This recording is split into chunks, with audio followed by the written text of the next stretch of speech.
நம்ம ரெட்ரோ ரெசிபிஸ்ல Krishna Jayanti special sweet Mysore pak எப்படி பண்றதுன்னு பார்க்கலாம். கடையில இருக்க அதே டேஸ்ட் டெக்ஸ்டர் கலரோட பண்ணலாம் வாங்க.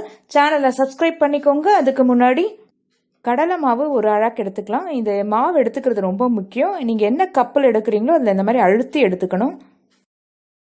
அதே அழாக்கில் ஒரு அழாக்கு ரீஃபைண்ட் ஆயில் எடுத்திருக்கேன்.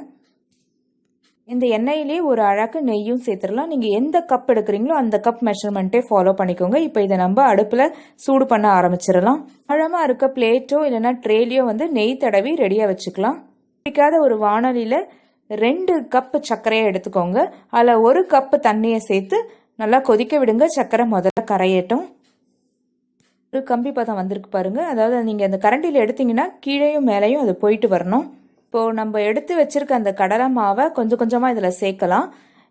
நீங்கள் மிக்ஸ் பண்ணுற ஹேண்ட் வேகமாக அதை கலரணும். கொஞ்சம் கொஞ்சமாக மொத்த கடலை மாவையும் இதில் சேர்த்துருங்க. எல்லா கடலை மாவும் கலந்ததுக்கப்புறம் பக்கத்தில் நல்லா சூடாயிட்டு இருக்க அந்த எண்ணெயும் நெய்யும் சேர்ந்த மிக்சரை ஒரு கரண்டிலேருந்து கொஞ்சம் கொஞ்சமாக இதில் சேர்த்துட்டே வாங்க.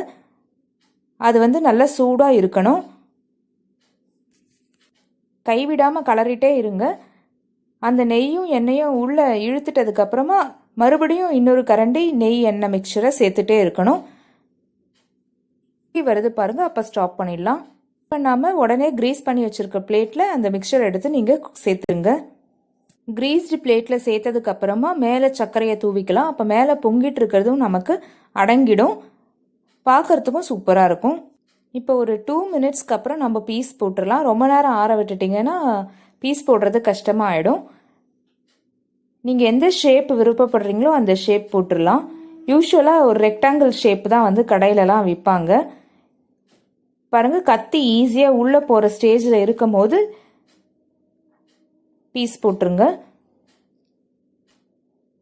என்ன அளவு வேணுமோ பார்த்துக்கோங்க. நாங்கள் இன்றைக்கி 2 ஷேப்புமே கட் பண்ண போகிறோம்.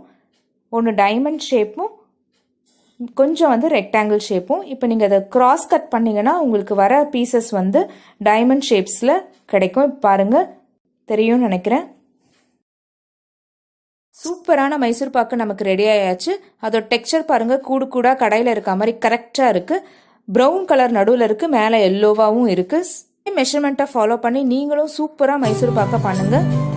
பிடிச்சிருந்தனா லைக் பண்ணுங்கள், ஷேர் பண்ணுங்கள், சேனலை சப்ஸ்கிரைப் பண்ணுங்கள், பக்கத்தில் இருக்க பெல் பட்டனையும் ஆன் பண்ணிக்கோங்க. தேங்க்யூ.